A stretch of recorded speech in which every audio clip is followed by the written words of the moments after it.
예수님이 이제 지난 시간이 이제 예수님이 돌아가시는 그 장면까지 우리가 읽었었고요.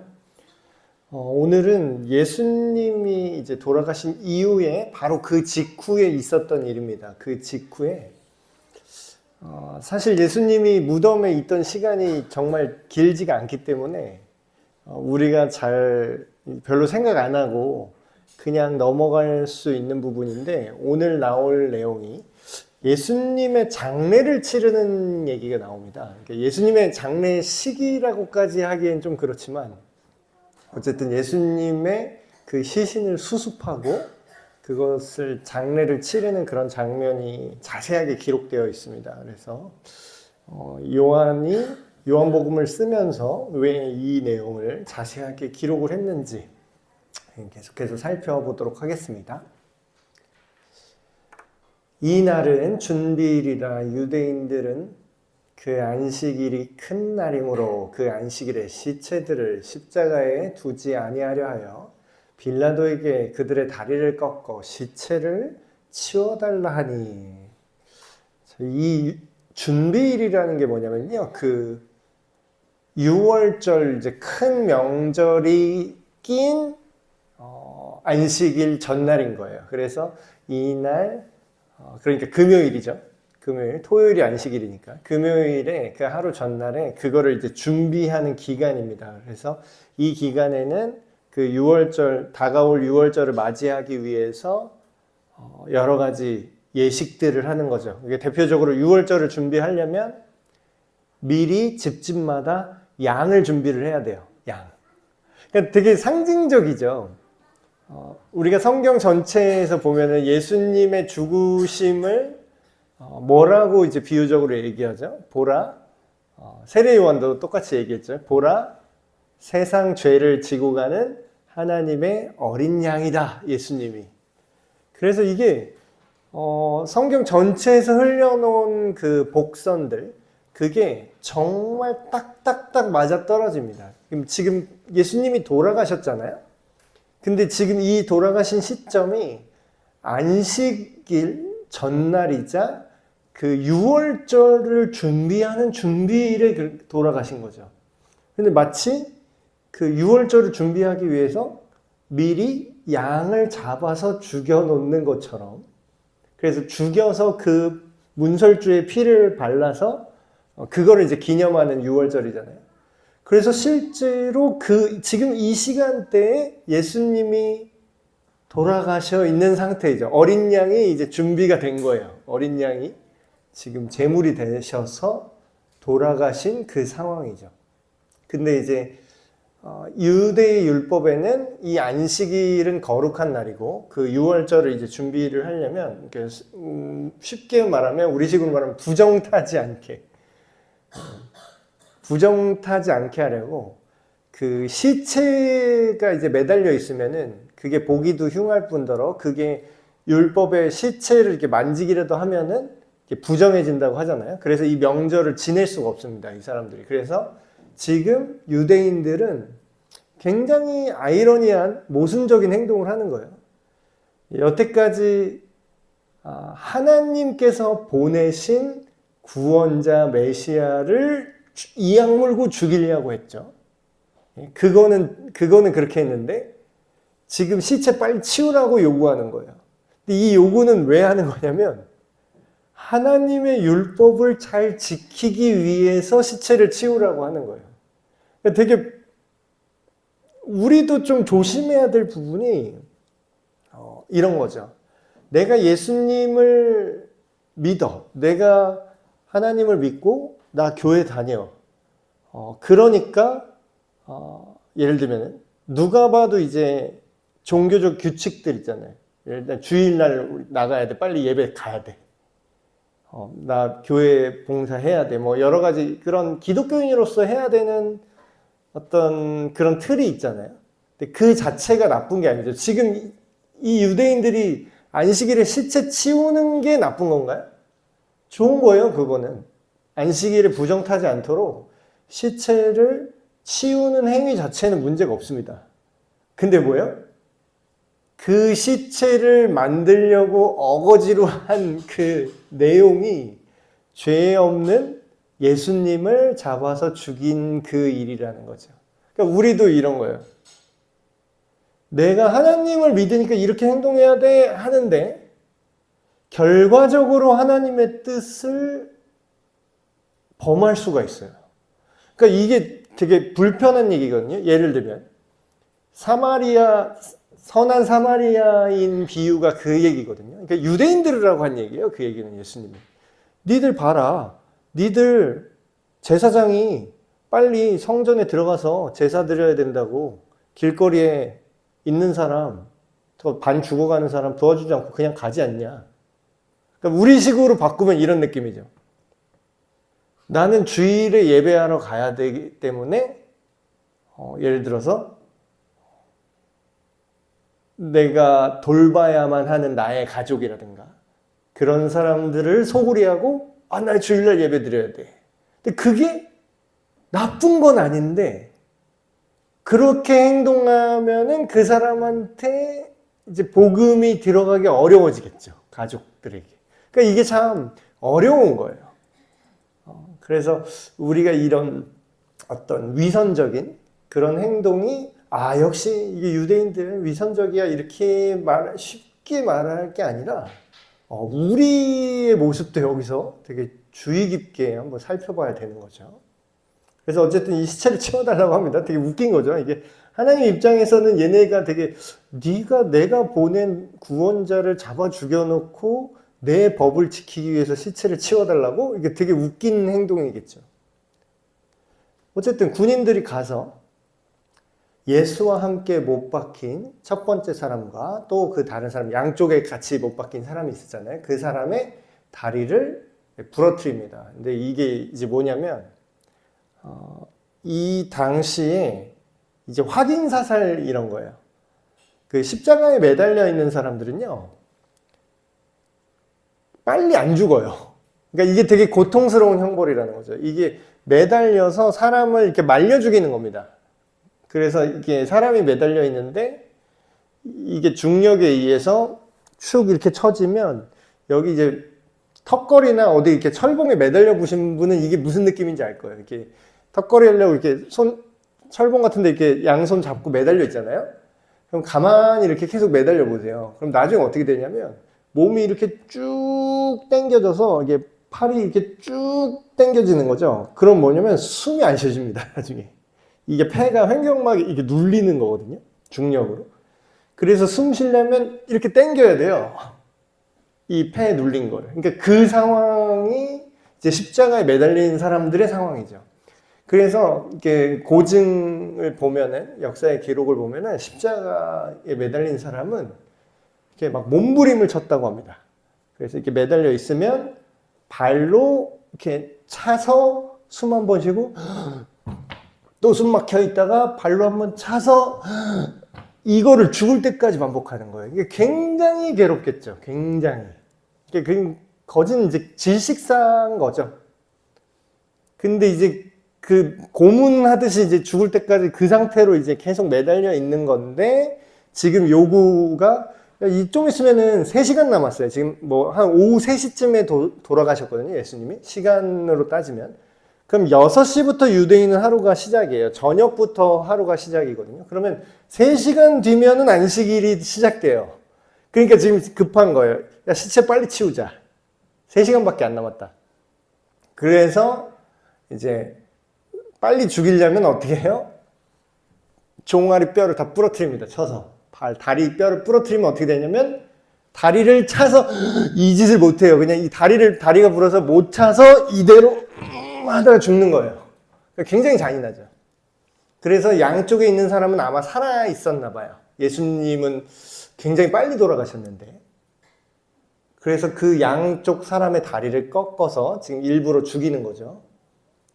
근데 이제 예수님 차례를 이제 와서 예수님을 봤는데 이미 죽은 것으로 보이는 거죠. 이미 돌아가신 거죠. 그래서 다리를 꺾지 않았는데 그렇다고 그냥 넘어가는 게 아니라 어떻게 했냐면 확인 사살을 또 합니다. 다른 한 군인이 그 창으로 예수님의 옆구리를 쭉 이렇게 찔러서 확인 사살을 하는 거예요. 이렇게 갈비뼈 밑에서 위로 창을 쭉 꽂아서 여기 심장을 찔러서 이제 죽이는 그런 거, 확인 사살을 하는 그런 행동이라고 합니다. 뭐 이게 막 그 중세 시대에 무슨 성유물 그래가지고 예수님을 못 박았던 그 뭐 못이 이거다, 뭐 예수님을 찔렀던 그 로마 군인의 이름이 뭐 롱기누스라는 사람인데 그게 롱기누스의 창이다.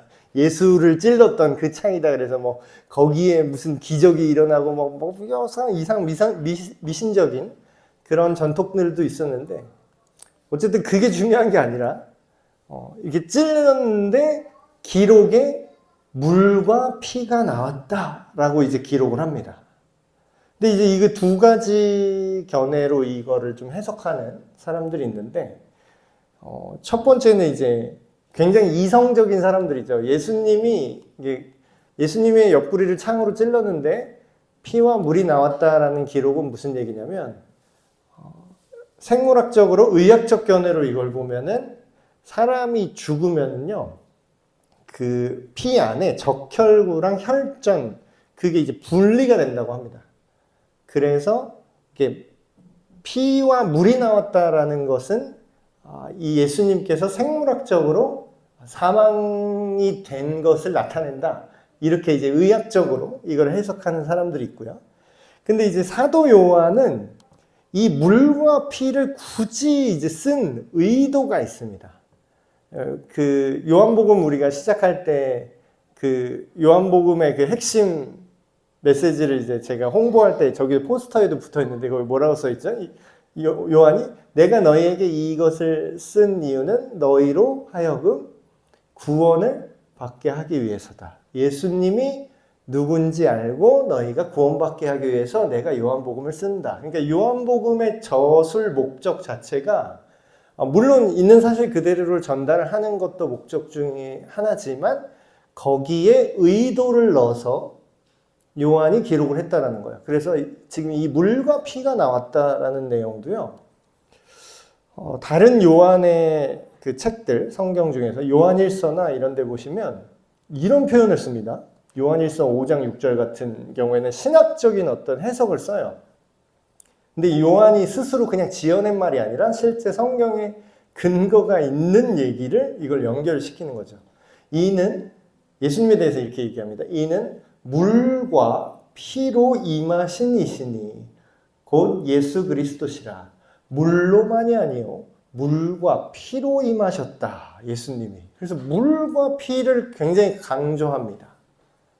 근데 이제 피라고 하면은 뭐 우리가 되게 이해하기 쉽죠. 피가 뭔가 이렇게 생각하면은 예수님께서 십자가에서 우리를 위해서 대속하시기 위해서 흘리신 피, 아까 얘기했던 그 구약의 모델로 쭉 오는 어린 양의 피, 죄를 대신 생명을 대신해서 원래는 네가 죽었어야 되는데 어린 양이 대신 죽어서 그 피를 문지방에 발라서 너희를 살려줄 거야. 그 피, 대속의 피를 상징하는 거예요.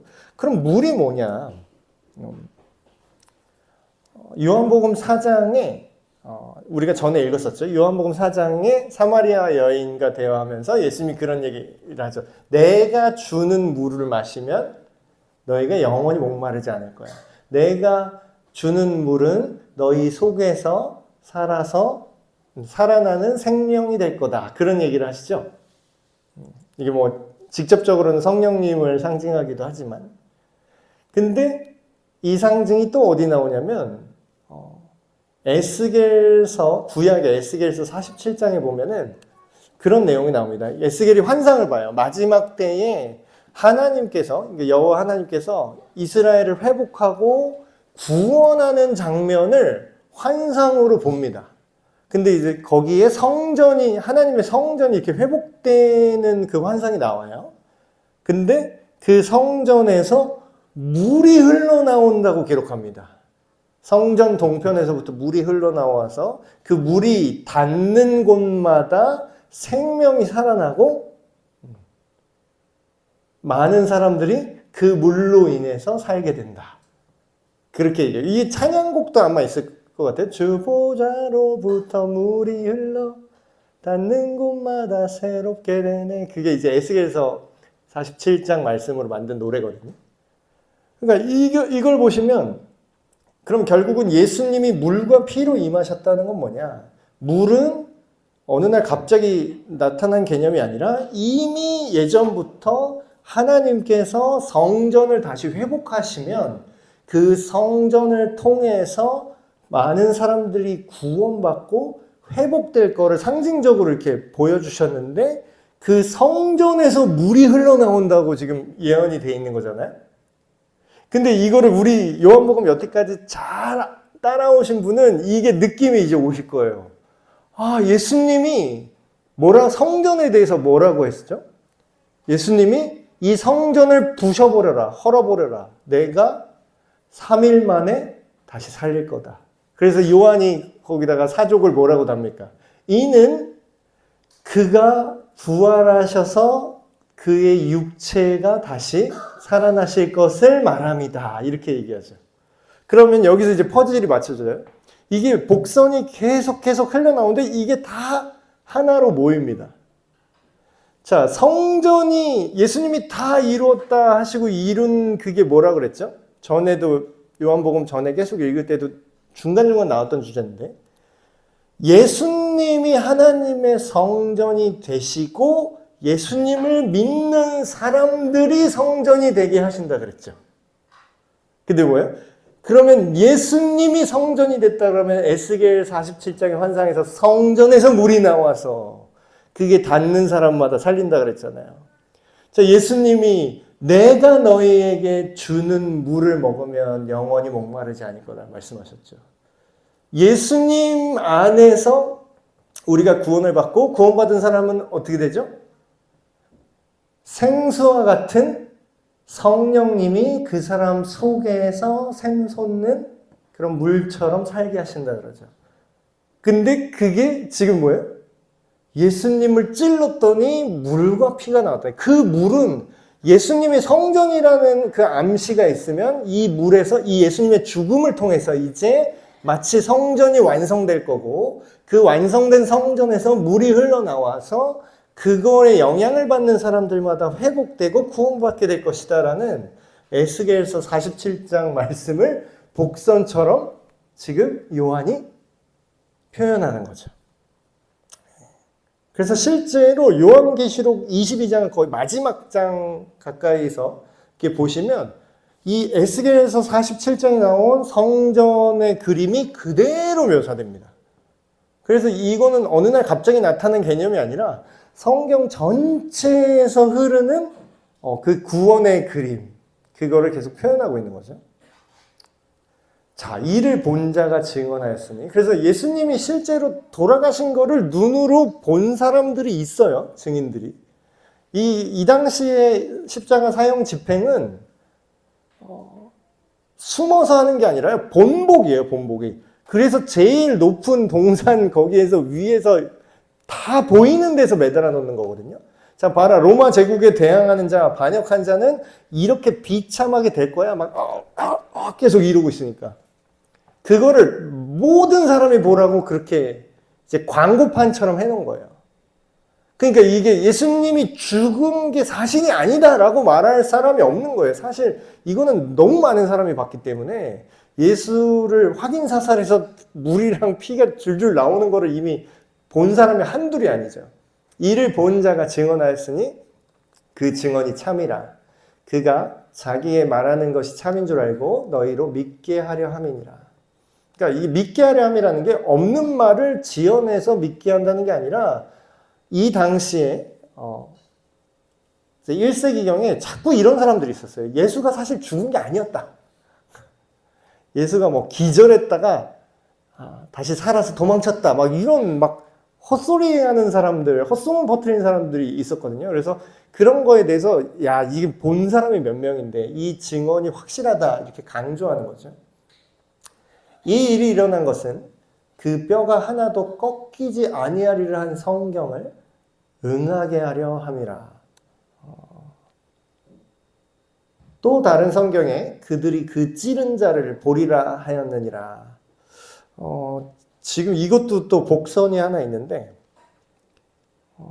지금 예수님의 시신이 이제 매달려 있는데 지금 창으로 찔리고 그 이제 상황을 보는 거잖아요.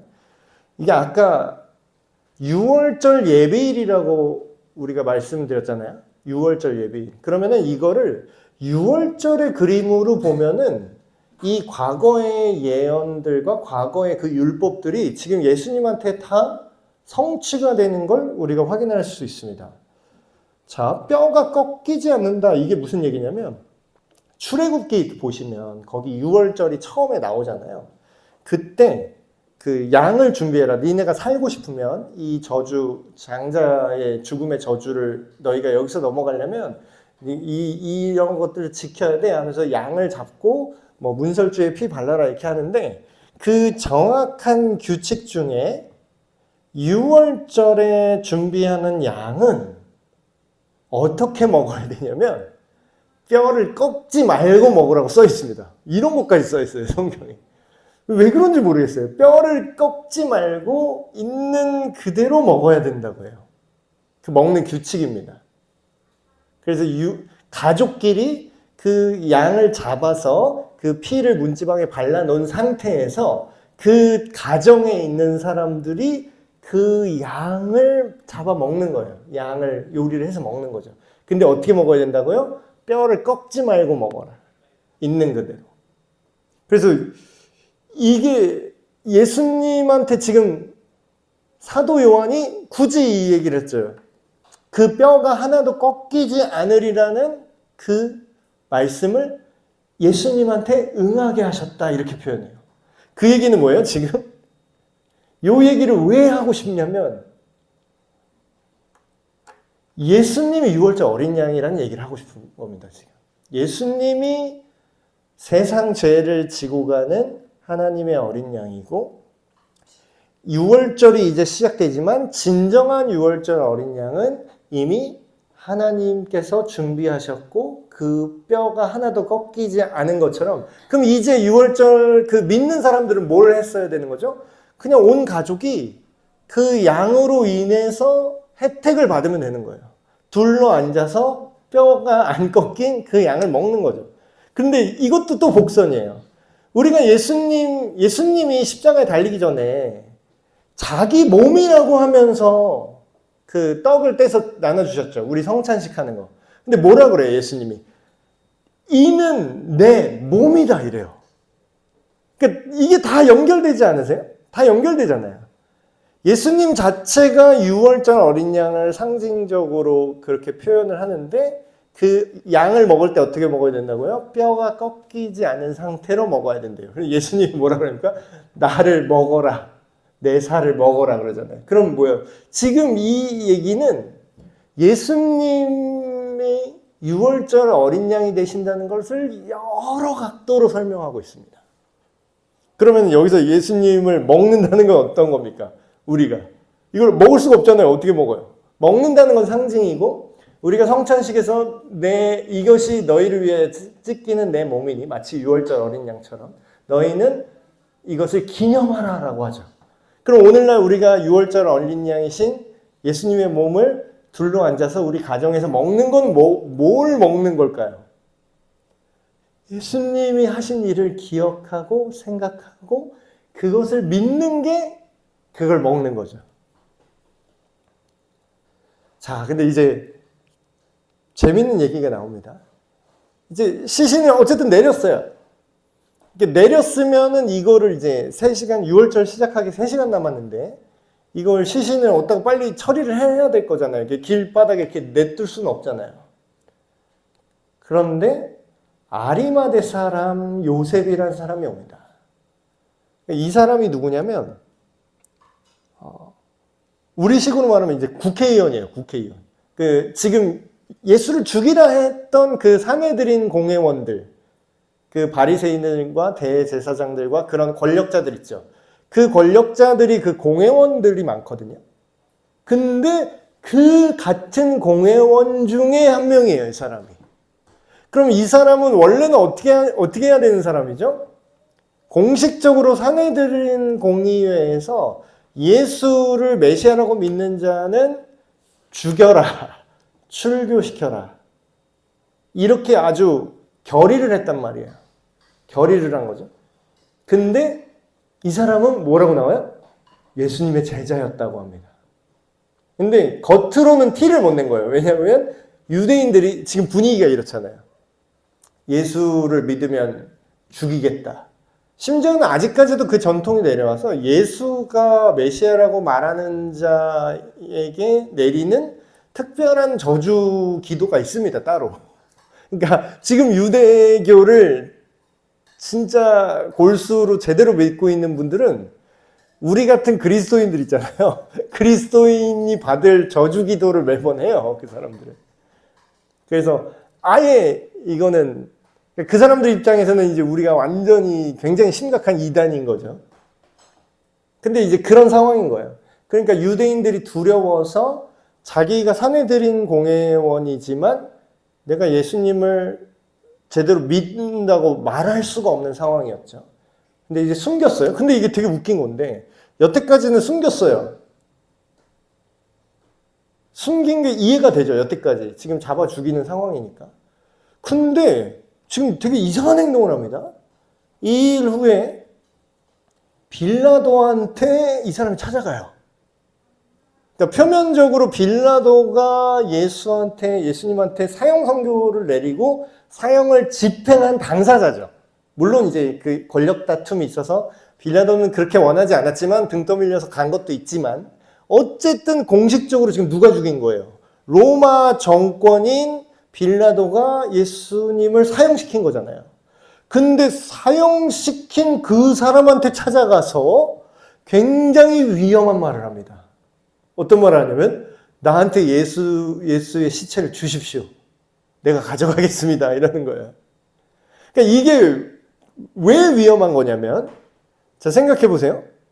지금 예수님이 굉장히 영광스럽게 죽은 순교자로 취급받습니까?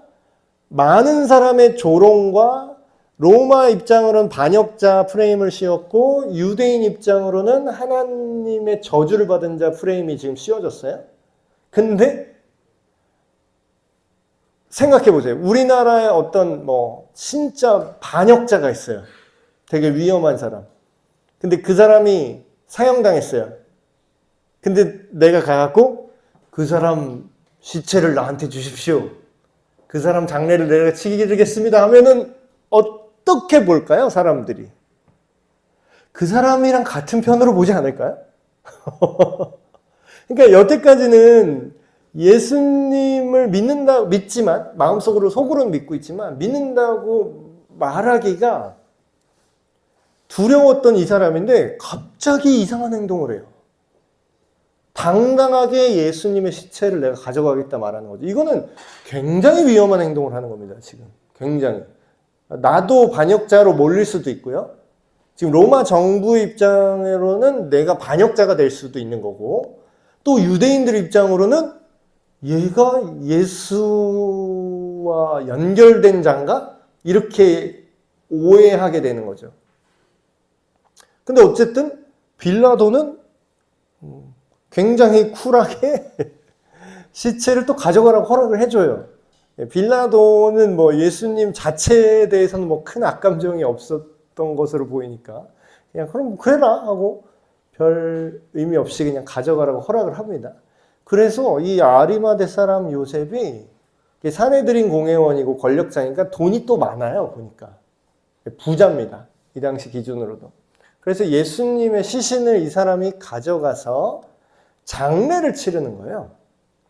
그러니까 예수님의 어떤 조촐한 장례식이죠. 여기에는 누가 올 수가 없어요. 왜냐고요? 오면은 반역자라니까.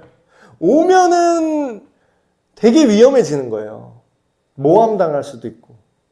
그래서 여기에 장례식이라고 할 만한 제대로 된 예식이나 제대로 된 애도, 애통 이런 게 지금 불가능한 상황이거든요. 근데 아리마대 사람 요셉이 이렇게 시신만 이렇게 찾았는데 여기서 또 다른 인물이 또 나옵니다. 요한복음에 나왔던 그 초반에 나왔던 그 니고데모라고 혹시 기억하시나요? 이 사람도 공회원 중에 한 명이에요. 그래서 중간에 불법적으로 막 예수님에 대해서 막 사람들이 공격할 때 약간 뭐 소극적이긴 하지만 약간 예수님을 변호하는, 야, 우리 율법에는 사람을 제대로 알아보지도 않고 바로 이렇게 정죄하게 돼 있냐, 이런 식으로 약간 예수님이 옹호하기도 했던 그 니고데모가, 이 사람도 굉장히 지금 위험한 행동을 하죠. 전에 예수님을 밤에 찾아왔던 니고데모가 어떤 행동을 하냐면 모략과 침향 섞은 것 100리트라, 이게 100리트라라고 되어 있는데 이게 우리식으로 말하면 한 40kg 됩니다. 40kg. 근데 이게 장례식 때 이제 뭐 우리식으로 하면 염한다고 하잖아요. 그래서 그 시신을 잘 이렇게 수습해서 거기에다가 향료 같은 것들로 이렇게 잘 해서 수습을 하는 건데, 이거를 40kg나 썼다는 건요, 이게 이 당시의 기준으로도 거의 왕의 장례식 정도 돼야 쓸 수 있는 엄청 높은 사람만이 이런 식의 장례를 할 수 있었다고 합니다. 그래서 지금 이 얘기는 뭐예요? 굉장히 돈을 많이 쓴 장례를 하는 거예요. 아무도 알아주지도 않는데. 그리고 심지어는 이거는 되게 위험한 장례식인 거죠. 내가 예수를 이렇게 장례를 치렀다는 걸 누가 알면은 내가 되게 곤란해지는 거예요. 근데 그런 것들을 전혀 개의치 않고 행동합니다. 그래서 이거는 거의 왕의 장례식에나 어울릴 만한 최고급의 장례를 지금 아리마대 사람 요셉과 니고데모가 진행을 하는 거죠. 그래서 이에 예수의 시체를 가져다가 유대인의 장례법대로 그 향품과 함께 세마포로 쌌더라. 자, 여기서 우리가 생각을 해볼 게, 여러분 혹시 그 니고데모가 예수님을 믿고 구원받은 것 같으세요? 아니면은 그냥 밤에 예수님 그냥 찾아갔다가 어떻게 해야 영생을 얻겠습니까? 해놓고 못 알아먹고 그냥 인생 끝난 것 같으세요? 저는 아마도 이 구절을 이제 보면서 아마도 니고데모는 결국은 거듭난 그리스도인이 되지 않았나, 그렇게 이렇게 추측을 해봅니다. 그러니까 왜냐하면 우리가 행동으로 구원받는 건 아니지만 그 사람이 정말로 예수님을 어떻게 생각하느냐, 정말 예수님을 구원자로 생각하느냐, 아니면 그냥 좋은 사람으로 생각하느냐, 그거는 행동으로 그게 표시가 나거든요. 근데 지금 니고데모의 행동이 어떻게 바뀌었습니까? 전에는 사람들한테 욕먹을까봐 밤에 몰래 예수님께 찾아왔었죠. 근데 지금은 어떻게 합니까? 대놓고 와서 왕처럼 장례를 해줘요. 왕처럼. 그 얘기는 무슨 얘기죠? 니고데모는 예수님을 그냥 뭐 사람들이 생각하는 뭐 유대 민족을 위한 무슨 혁명가 뭐 이런 걸로 생각을 한 게 아니에요.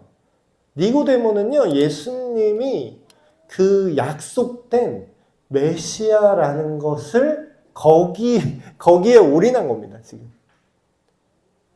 그렇지 않고서는 이 이상한 행동이 설명이 안 돼요. 그리고 이 행동이 너무나 위험한데 이 위험한 행동을 말도 안 되게 한다는 게 설명이 안 돼요.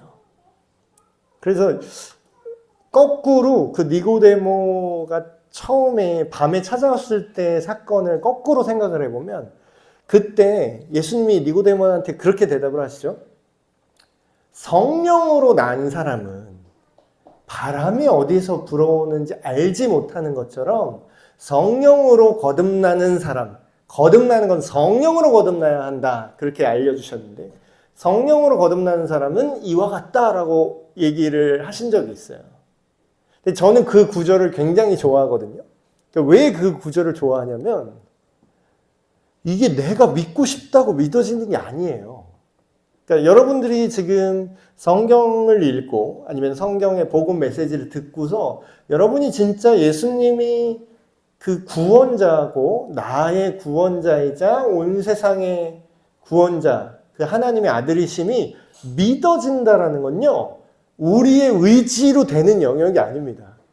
그거는 진짜 하나님의 섭리 속에서 성령께서 우리 안에 진짜 바람처럼 불어오셔야만 이게 가능한 일이거든요. 근데 그 일이 지금 뭐 여기서 막 어떤 기록이나 어떤 설명은 없어요. 근데 이 니고데모의 행동을 보면은 처음에 예수님을 만났을 때 그때 성령으로 난 사람은 우리가 알 수 없게 이렇게 태어난다 했던 그 일이 지금 진짜 복선처럼 니고데모한테 일어났다는 거를 우리가 간접적으로 느낄 수가 있습니다. 그렇지 않고서는 이 일을 할 수 없는 거죠. 그래서 이게 지금 굉장히 위험한 일인데, 위험한 건 뭐냐면 지금 잃어버릴 게 너무 많은 사람들이에요. 이 사람은. 자, 원래 명예 있죠. 원래 돈 있죠. 그리고 사내들인 공회원이에요. 그럼 아리마대 사람 요셉과 지금 니고데모는 이런 행동을 한다는 것은 무슨 뜻이냐면요, 자기가 갖고 있는 세상적인 부와 명예보다 나는 예수님이 더 중요합니다 라고 말로 하는 게 아니라 행동으로 보여주는 거예요. 그러니까 이제 우리가 행위로 구원받는 건 아니지만 구원받은 사람은 행동이 나타날 수밖에 없어요. 왜냐하면 행동으로 내가 뭘 믿고 있는지를 보여주는 거거든요. 그래서 뭐 찬송가에 그런 찬송도 있잖아요. 주 예수보다 더 귀한 것은 없네, 이 세상 명예와 바꿀 수 없네. 그게 말은 쉬운데 우리가 실제로 예수님 믿는다고 뭐 교회에 다닌다고 하는 사람 중에 조금만 세상 부와 명예에 손상이 오면은 신앙을 선택하지 않아요. 그러니까 바로 버리고 그쪽으로 합리화하곤 그런 선택을 많이 하죠. 근데 지금 니고데모와 아리마대 사람 요셉은 이거 잘못하면은 자기 사내들인 공회원 잘리고 유대인 사회에서 완전히 출교당하고 심하면 로마의 반역자까지 되는 상황이에요. 이거를 괜찮다라는 거예요. 그래도 괜찮다라는 거예요. 그러니까 우리가 믿음에 어떤 선명함이 있어야 된다라는 그런 말을 하는데 그게 이런 겁니다. 세상은요, 언제나 우리를 선택을 강요하는 시점이 반드시 옵니다. 과거에 우리나라 역사에 신사참배가 그랬던 것처럼 이게 그냥 물에 물 탄 듯 술에 술 탄 듯 교회 다닐 수가 없는 상황으로 우리를 몰고 가는 때가 올 거예요. 그때는 누가 진짜 믿는지 누가 가짜인지가 그 사람이 하는 행동과 결정을 통해서 드러나게 됩니다. 예수께서 십자가에 못 박히신 곳에 동산이 있고 그 동산 안에 아직 사람을 장사한 일이 없는 새 무덤이 있는지라. 이 무덤은 이제 우리가 그 유명한 굴처럼 파져 있는 무덤이죠. 그래서 사람을 이제 굴을 파서 그 안에 이렇게 시신을 집어넣고 그 큰 돌을 굴려서 그 굴 뚜껑을 딱 닫으면 그게 이제 무덤 역할을 했던 겁니다. 근데 이런 무덤을 갖고 있는 것도 꽤 돈이 있는 사람들만 이런 무덤에 매장할 수 있었다고 해요. 그래서 이제 아리마대 사람 요셉이랑 좀 힘을 쓴 거죠, 사실. 이날은 유대인의 준비일이요, 또 무덤이 가까운 거로 예수를 거기 두니라. 아멘. 그래서 이게 3시간밖에 안 남은 상황에서 예수님의 시신을 내려서 지금 가까운 동산의 빈 무덤에 예수님을 안치한 내용까지를 지금 함께 봤습니다. 오늘 우리가 좀 기도할 제목은 이 두 가지를 오늘 좀 기억하시면 좋을 것 같은데, 예수님이 물과 피로 임하셨다. 물과 피로 우리에게 역사하셨다. 이런 표현을 하잖아요. 그러니까 우리가 성경을 읽을 때 그 상징 언어는 굉장히 압축해서 얘기를 하거든요. 근데 우리가 자꾸 그 상징만 계속 말하다 보면 그게 원래 무슨 뜻인지를 까먹어요. 그러니까 예를 들면 뭐 예수의 피, 보혈, 보배로운 피, 예수의 보혈 능력 있다. 보배로운 피 계속 이렇게 얘기를 하지만 그러니까 그게 정확히 왜 보배로운 피인지 그게 구체적으로 뭔지를 우리가 말씀을 통해서 이해를 하셔야 됩니다. 그래서 예수님에게 물과 피가 흘러나왔다. 오늘 그 증언을 통해서 우리는 뭘 알아야 되냐면요. 예수님을 통해서 모든 사람이 살 수 있는 그 물이 생명수 같은 그런 일이 우리 삶 속에 예수님을 믿는 사람들의 속에 그런 것들이 흘러 들어간다는 거예요. 어느 날 갑자기 했던 얘기가 아니라 구약 시대의 선지자들부터 일관되게 계속 하나님의 성전으로부터 물이 흘러나와서 그것이 닿는 곳마다 다 회복되고 치유가 될 것이다. 오늘날 우리에게 이 말씀은 우리가 예수님을 믿고 그 예수님의 말씀과 그 정신, 그 예수님의 윤리 도덕적인 기준들, 예수님이 말씀하신 그 사랑들, 그런 것들이 어떻게 된다고요? 우리 안에서 심겨지고 그 안에서 솟아나게 하신다는 거예요. 이게 성령 충만이고요. 이게 상징적으로 예수님의 생명수가 우리 안에 넘쳐 흐른다는 겁니다. 그래서 단순히 주술적인 얘기가 아니에요. 우리가 예수님의 피에 의지해서 뭐 우리가 병이 낫고 뭐 어떻게 되고 다 좋아요. 그런 기적이 일어날 수도 있죠. 근데 제일 핵심은 뭐냐면 우리의 사고방식, 우리의 생각, 우리의 마음의 의도 이런 것들이 어떻게 된다고요? 치유돼야 된다는 거예요. 뭘로요? 예수님의 생명수로, 예수님의 생각으로 우리 삶에 예수님의 생명수가 흘러넘쳐서 우리의 마음과 생각과 행동이 치유되고 회복되게 하여 주시옵소서. 두 번째는 아리마다 사람 요셉이나 니고데모처럼 세상에 잃을 것이 너무 많아요. 세상의 평판, 지위, 재산 이런 것들 예수님을 선택함으로 인해서 그 모든 것이 다 위태로워질 수가 있습니다. 그럼에도 불구하고 뭘 선택했죠? 당당하게 예수님의 시신을 내가 가져가겠다. 당당하게 왕처럼 예수님을 예수님의 그 장례를 치르겠다.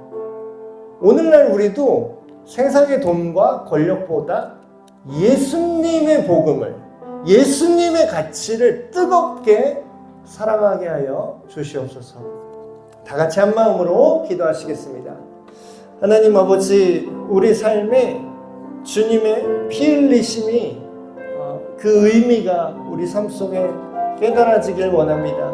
또한 예수님께서 그 안에서 성전 되신 예수님께서 그 안에서 생명수가 흘러넘쳐서 그를 믿는 모든 사람들에게 그 생명수가 미치고 그것이 미치는 곳에 우리가 다 회복되고 거룩하게 된다는 그 모든 말씀이 우리의 삶 속에 이루어지길 원합니다. 우리가 예수님을 믿고 따르고 의지할 때에 우리의 삶 속에, 우리의 마음에, 우리의 생각 속에 이 하나님의 거룩하신 성령님의 선하심이 이제부터 영원까지 자라나게 하여 주시옵소서. 우리에게만 머무는 것이 아니라 우리가 성전되게 하셔서 우리 안에서도 또한 이 예수님의 생명수가 다른 사람에게 계속해서 전해지고 흘러갈 수 있도록, 흘려보낼 수 있도록 우리를 붙들어 주시옵소서. 하나님 아버지, 이 세상의 부요함보다 그 어떤 부귀,